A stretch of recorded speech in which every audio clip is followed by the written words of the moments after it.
Hi, Cancer. Welcome to your year ahead forecast for 2022 with me, Shanna Cross at apogeeofthemoon.com. So I will share my screen. Apparently I can't speak today. I'm just saying. I'll share my screen and we can dive right in. So this is the energy for the year ahead for 2022. And so, this energy is going to be very interesting. We're going to be entering a new dynamic because we're going to be having the nodes shift. We kind of got a taste for that in November of 2022 when we had that partial lunar eclipse in Taurus. So, the eclipses are going to be changing. Fated karmic directions are going to be had. And so this is actually super exciting for you, Cancer, because instead of having the eclipses now in your 12th and in your 6th house of, your daily work routines, things like that, and your health and your wellness and pulling away from the world and being away from society, now, Cancer, they are moving to your 11th house of social networks, future goals, plans, and orientation, as well as your 5th house of fun, joy, play, things that bring you pleasure, things that you love to do just because you love to do them. But before we get into that, I do want to talk about January 2nd because this to me is really super important. We have that new moon at 12 degrees of Capricorn, but Venus specifically in her retrograde cycle is at 22 degrees. This is activating the Pluto, Sun, Saturn, and Mercury conjunction we had on January 12th of 2020, pre-COVID, guys. This is super important because the way I see this is a reevaluation of the values that were implemented, or values, I would say, that were implemented in January of 2020. And with a new moon, it's a release of the old and the seeding of intent for new beginnings here. So to me, there's definitely something going on with this 22-degree activation of, the singularity point, as I've been dubbing it, of the Pluto, Sun, Saturn, and Mercury conjunction of January 2020. So I just want to throw that in there. And I do want to let you know that I will be posting month ahead forecasts, in the previous month. So in December, I will be posting January. And so I do hope that you stick around and, watch as the months go through, because I will be diving into each month, specifically looking at the energies, what they're bringing, what's coming in, what's leaving, and all of that, and the aspects that are made and how they're going to affect us on a general level, each of us in our sun, moon, or ascendant signs. So on January, 19th, the nodes officially enter Taurus and Scorpio. So officially they are moving out of your 12th and your 6th house, Cancer. So you can breathe a sigh of relief that that is now done with and over with, and the reconciliation and the putting it to bed is coming over the coming months when we do have the full and the new moons in Sagittarius and Gemini. So it's the finalization and release of that energy and moving into very fated, very karmic, very destined, directions in terms of what brings you joy, play, fun, sex, romance, friends, group associations, who you associate yourself with by choice, the humanitarian pursuits that you have, how you show up as a humanitarian, right? And those organizations, as well as friends, right? And future planning, your goals, your ambitions, your dreams, right? This is a house of goals, ambitions, and dreams. So we do officially have the nodes entering there. And on February 6th through the 16th, we will have nodal activations of that 27-degree Taurus partial lunar eclipse. So if you have planets or points anywhere in Taurus from 25 to 30 degrees, this is going to be a manifestation point for you. Even if you don't, this is still a manifestation point, right? This is where the physical, because it is in an earth sign, manifestation makes itself known on a very physical, very tangible, very real world level. So there could be something that happened at that eclipse that is taking until now to finalize and complete and put to bed, right? Because it was a full moon, it was finalization, completion, reevaluation. And now with the nodes here, you know, there is something going on for that finalization and completion energy. And it's physical and it's tangible and it's in your face. And I say that too because we have that full moon in Leo, right, at 27 degrees. So not only are the nodes activating this eclipse point, we have a full moon squaring this point in our charts, which means that this full moon in Leo is, again, a physical fulfillment manifestation of this energy of that lunar eclipse in Taurus in our 11th house. And I say I'm a Cancer sun, so it is 11 houses from my sun sign. So there is this, and so this is hopes, wishes, dreams, and fulfillment. And this is also, you know, so yeah, this is also the full moon in Leo is in your second and in your 8th house.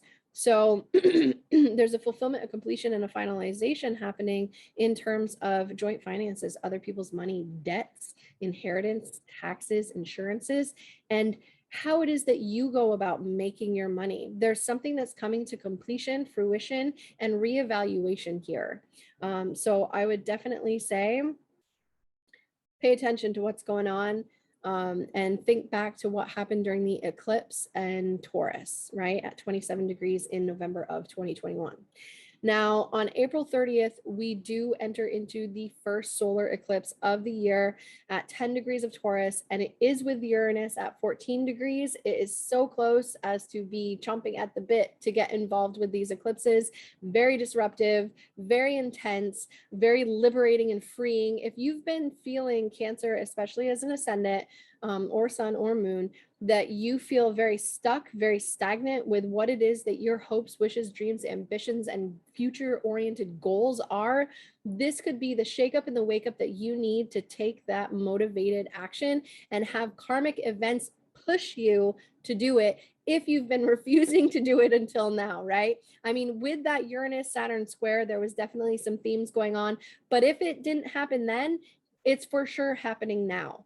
And so there's a continuation of this energy that's going on because fixed signs is about refinement, right? Over time. It's not necessarily about, hyper, creation energy like the cardinal signs.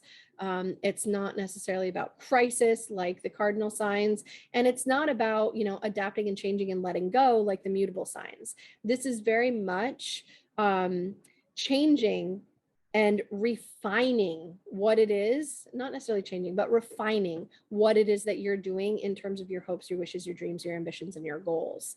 So there is that. And this chart is so auspicious and so beautiful.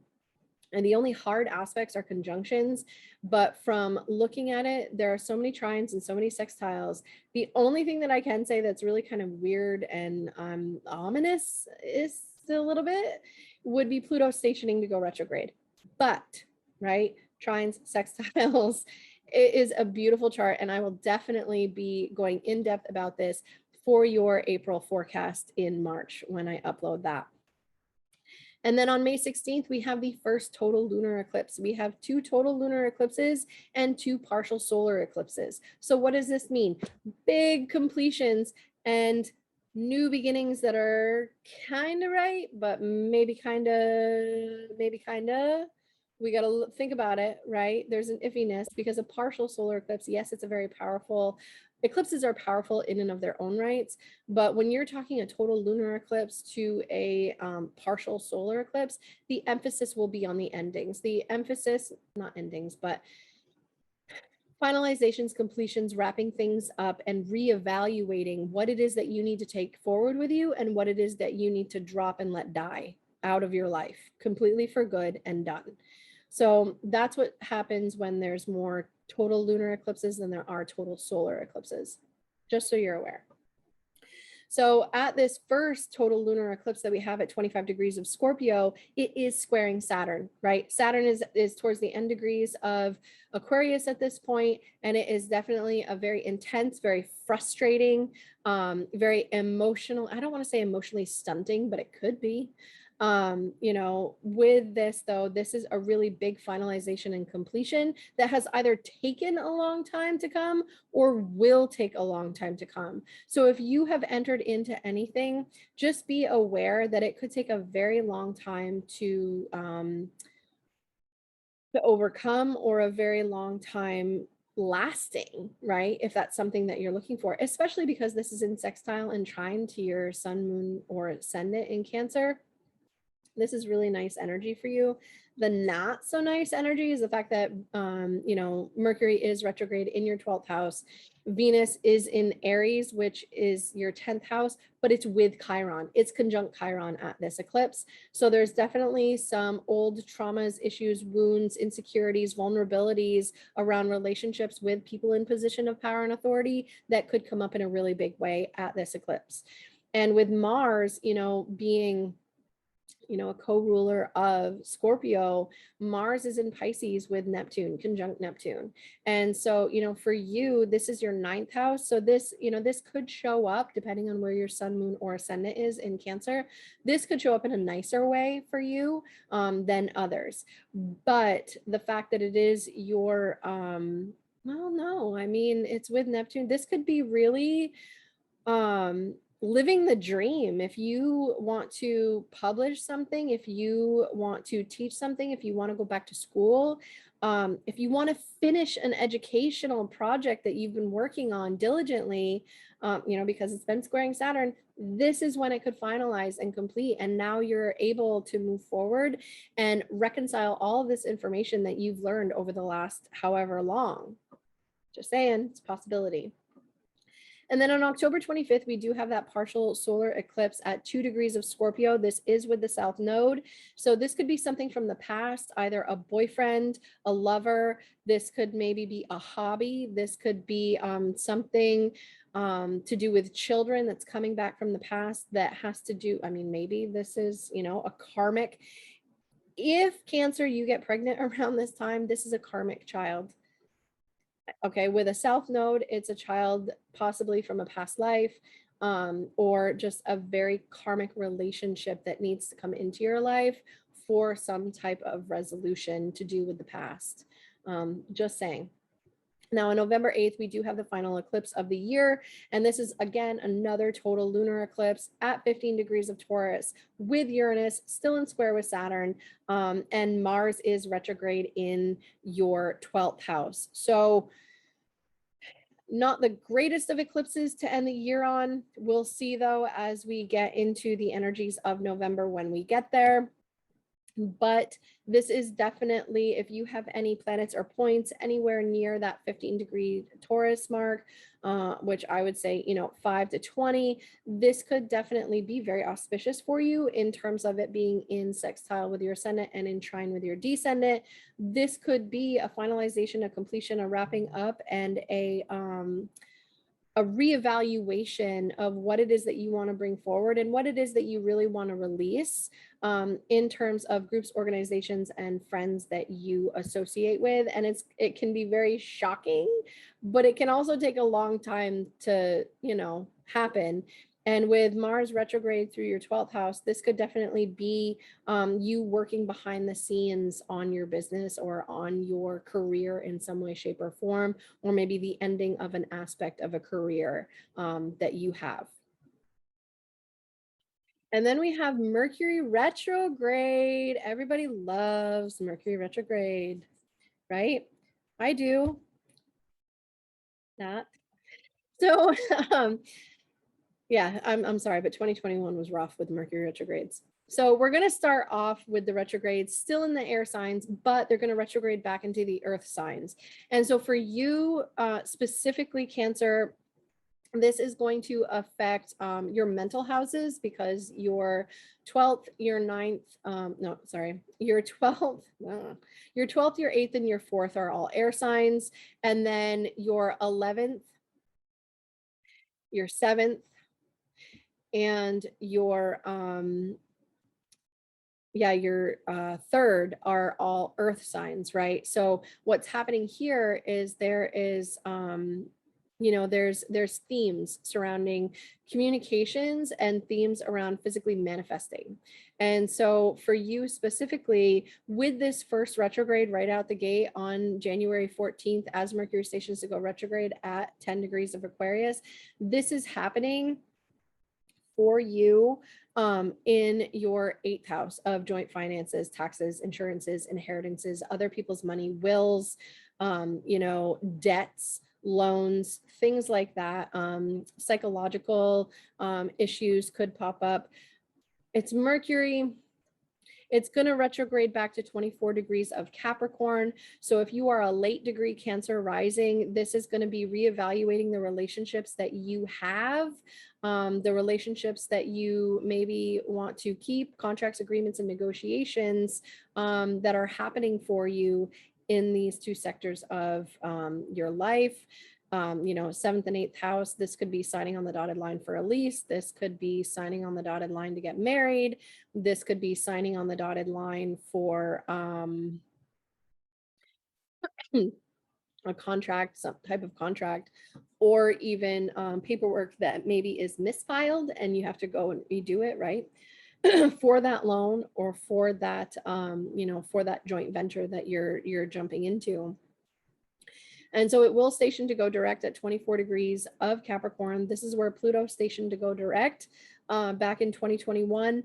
And Venus has also covered this area. So there's definitely a reevaluation that's going on here for you in terms of your, even your social networks too, with Venus doing that as well.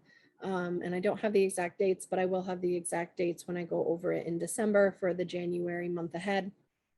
And then for, the May retrograde, this does start out in Gemini. This does start out in your 12th house of endings, completions, of pulling away from the world, solitude, seclusion, hospitals, ashrams, retreat centers, things like that.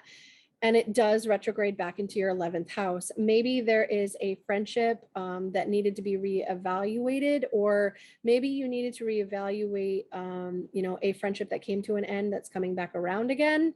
That could be it as well. It could be maybe too reevaluating the people that you surround yourself with and your spiritual alignment either to them or with them.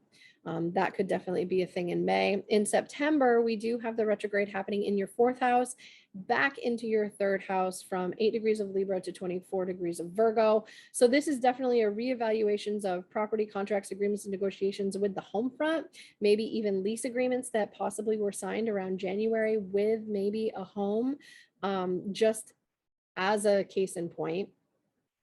But this could definitely be reevaluating what's going on the home front, and maybe contracts and agreements, because it is Mercury with the home front. It does retrograde back into your 3rd house, specifically of vehicles, short distance travel. Maybe you need to move during this time frame, depending on what's going on, what else is going on in your chart. Maybe there's a need to kind of skip out on where you're currently living and be, with either friends or something like that. Or this could be early childhood friends coming back, maybe coming to stay with you for a staycation or of some kind. It's a possibility.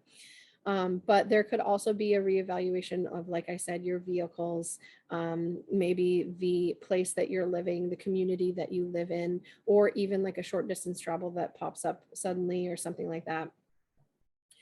On December 29th, Mercury will station to go retrograde at 24 degrees of Capricorn. We are revisiting at the end of the year what was going on in January. So what this means is that this whole year has been kind of like a reevaluation and a refinement kind of thing in terms of what's going on with, the fixed areas of our lives. But now, with Mercury going retrograde at 24 degrees, where, Pluto stationed to go direct in 2021, check that out of when that happened and what was going on for you. And also in January when Venus was going retrograde here at this point as well.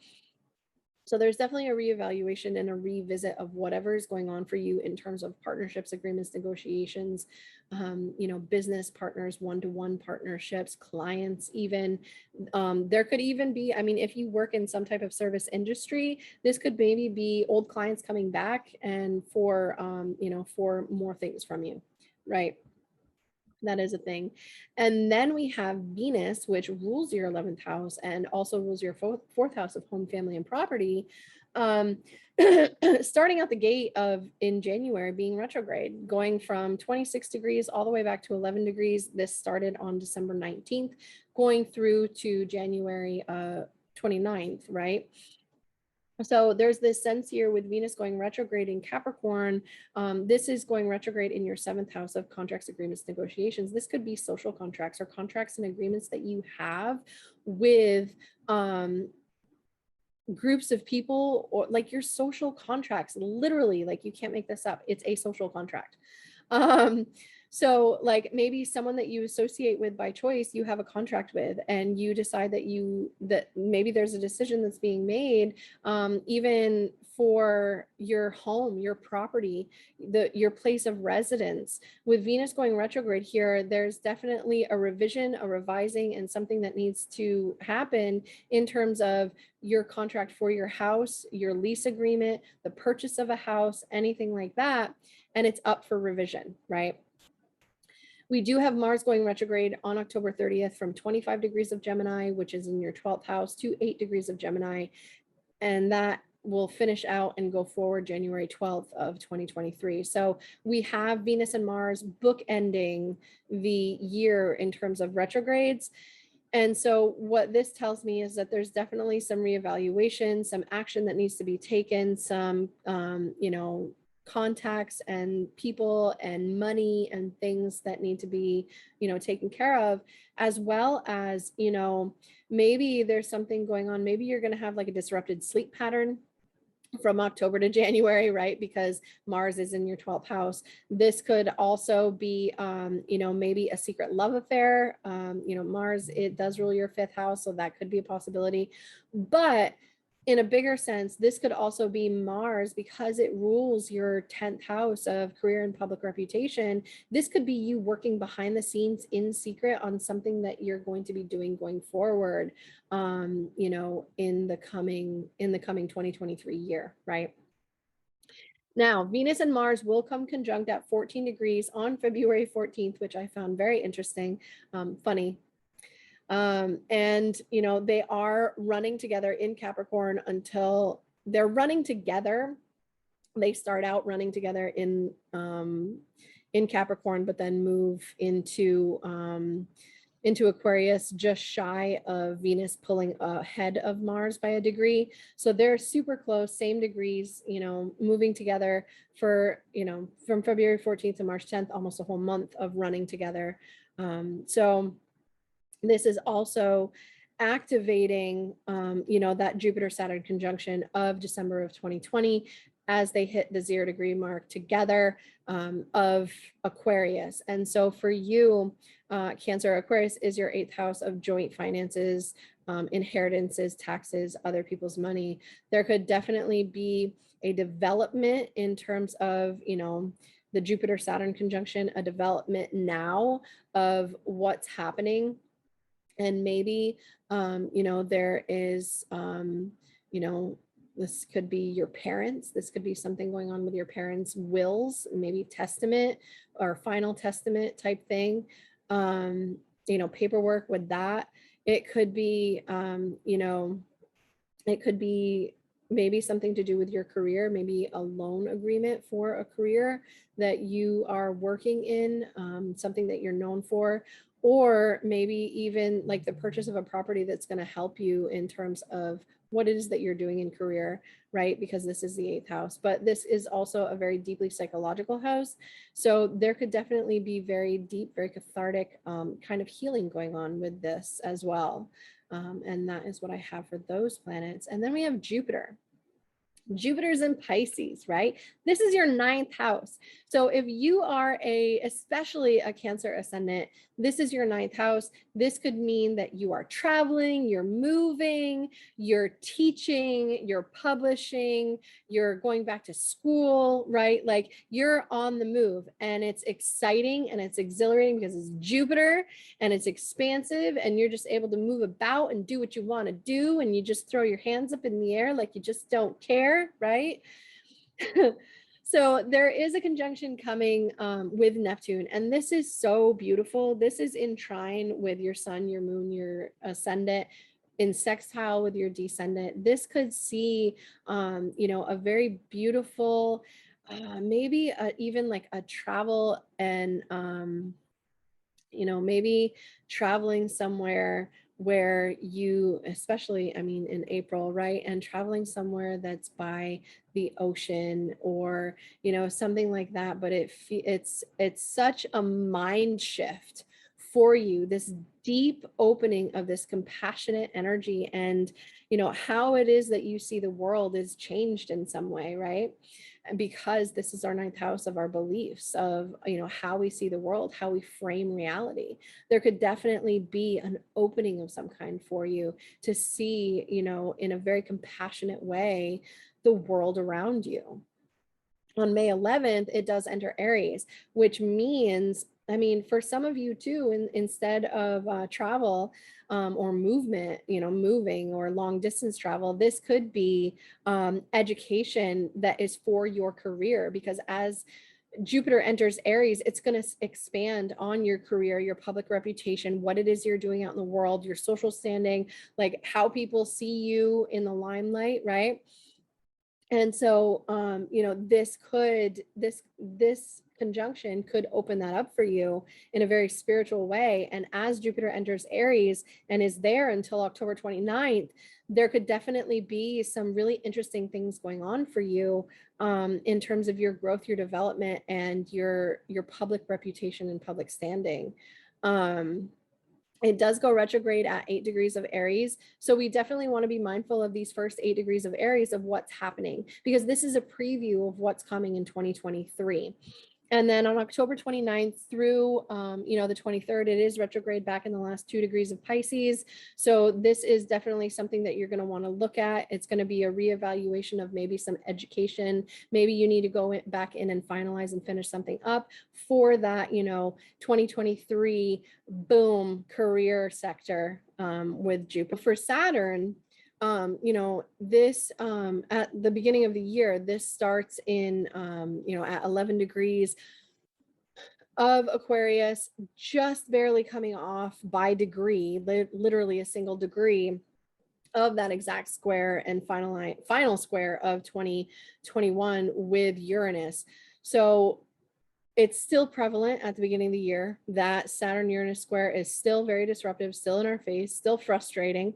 But it starts to wane as the month goes on and into February. Now in June, Saturn will station retrograde at 25 degrees of Aquarius. So from 11 to 25 degrees, these are the degrees that Saturn is going to cover. This is a wide swath, guys. So this means that Saturn is, covering 14 degrees. So if you have your sun, your moon, your ascendant anywhere, or planets or points, if you're listening to one or the other, whatever, between 11 and 25 degrees, you're going to feel this. This is limitations, delays, restrictions. This could be, Saturn in the 8th house, especially for you. If you have any planets or points in the fixed signs of Taurus, Leo, Scorpio, or Aquarius, you're really going to be feeling this in a very intense way, because the 8th house is a very intense house. It's also a house of very deep psychological issues. It's a house of manipulation when it comes to coercion tactics, things like that. But it's also a house of very deep healing, right? So what we want to look at is if you have any planets or points in square, either in Taurus or Scorpio, or if you have the opposition in Leo, right? So if you have any planets or points in any of those signs, Saturn will kind of squeeze out the excess of those and really only give you what it is that you need to get by. And so there could be really deep healing, but you have to be very diligent here. If there is something that needs to be healed, you have to be very diligent in what it is that you're doing for Saturn to help, right? As an Aquarius 8th house, especially because it's co-ruled by Saturn and Uranus, there could be very deep, profound, cathartic healing that comes in a flash, but it's only after you've put in the effort, right? So there is that. And then it does station to go direct at 18 degrees. So especially between the degrees of 18 and 25, if you have any planets or points there, you really want to be looking at what it's hitting, what it's squaring, what it's conjuncting, or what it's opposing. It will, if you have any planets or points in your 12th house or in your 4th house, this could be really nice energy in terms of home, family, and property, or, dreams, working with psychotherapists or things like that as well. But there's definitely something here. And so it goes quite a ways through the sign of Aquarius. So just so you're aware of that, Cancer.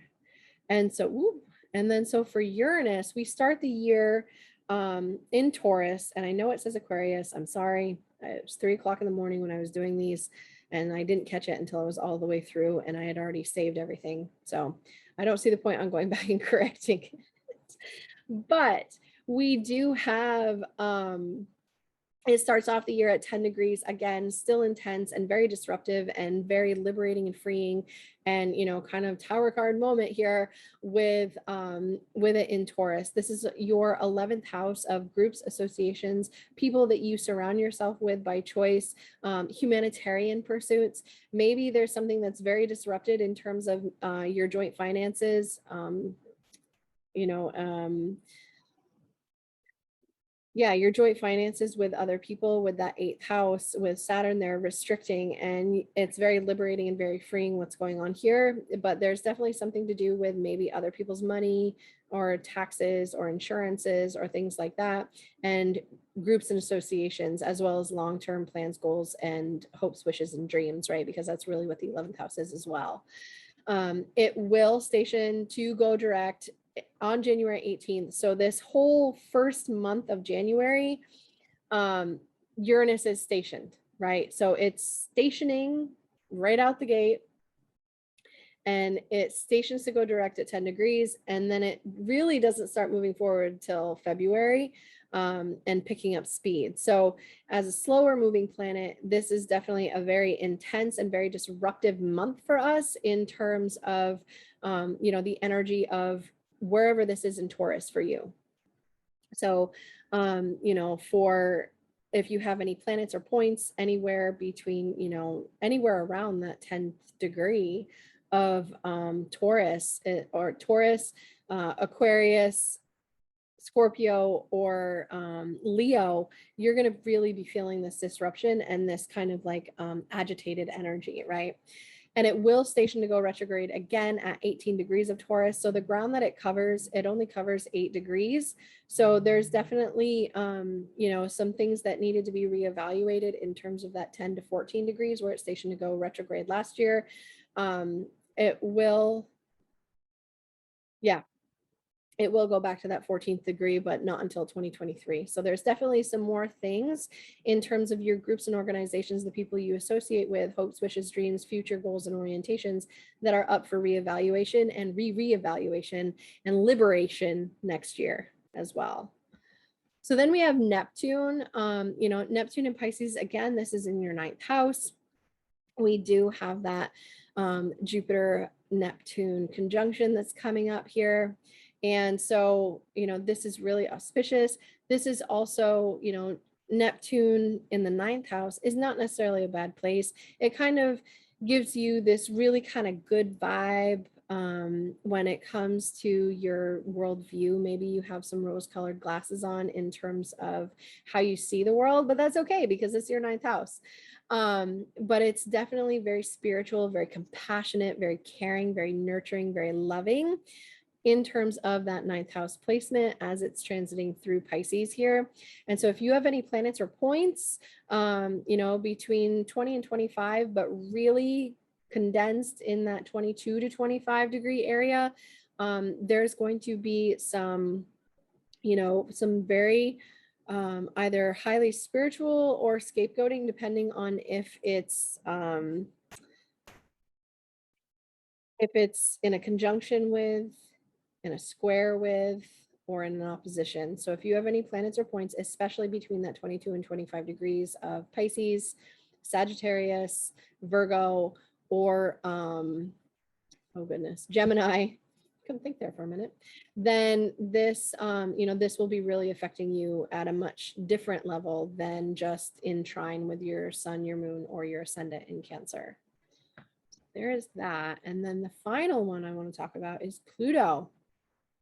So as of January 1st of 2022, Pluto is at 25 degrees Capricorn. As of April 29th, it will reach its farthest point for the year at 28 degrees of Capricorn. And then it will retrograde and station to go direct October 8th at 26 degrees of Capricorn. So this, if you have any planets or points, if this is your descendant, anywhere between 25 and 28 degrees of, you know, Capricorn, really between that 26 and 28th degree, you know, but you can have a little bit of wiggle room anywhere between, I would say, 24 to 30 degrees of Cancer, Capricorn, or if there's anything that you have between, you know, 25 and 30 or 24 and 30 of Aries or Libra, this will be squaring. So the things that I tell people is that, you know, when Pluto stations, it is very intense. It's very, it's like that spooky, jumpy feeling that you get when you feel like you're being watched, and it could just be all psychological and you don't even realize it. Or what it could be is, it could be, you know, really transforming your relationships at that, you know, because it's going back over, and especially between 26 and 28 degrees. Work on Pluto before Pluto works on you. If this is your, if this is your descendant in Capricorn, you need to really hone in and focus on what you truly need, want, and desire in relationship to other people. The contracts that you want to sign, you need to make sure it's very gone through with a fine-tooth comb. You really want to, it's this feeling of safety too. So really explore that and really work on the deep psychological things when it comes to Capricorn in that 7th house for you, of these close personal one-on-one relationships. So that is what I have for you. I hope you enjoyed this, and I look forward to seeing you, you know, and yeah, have a great year, everyone.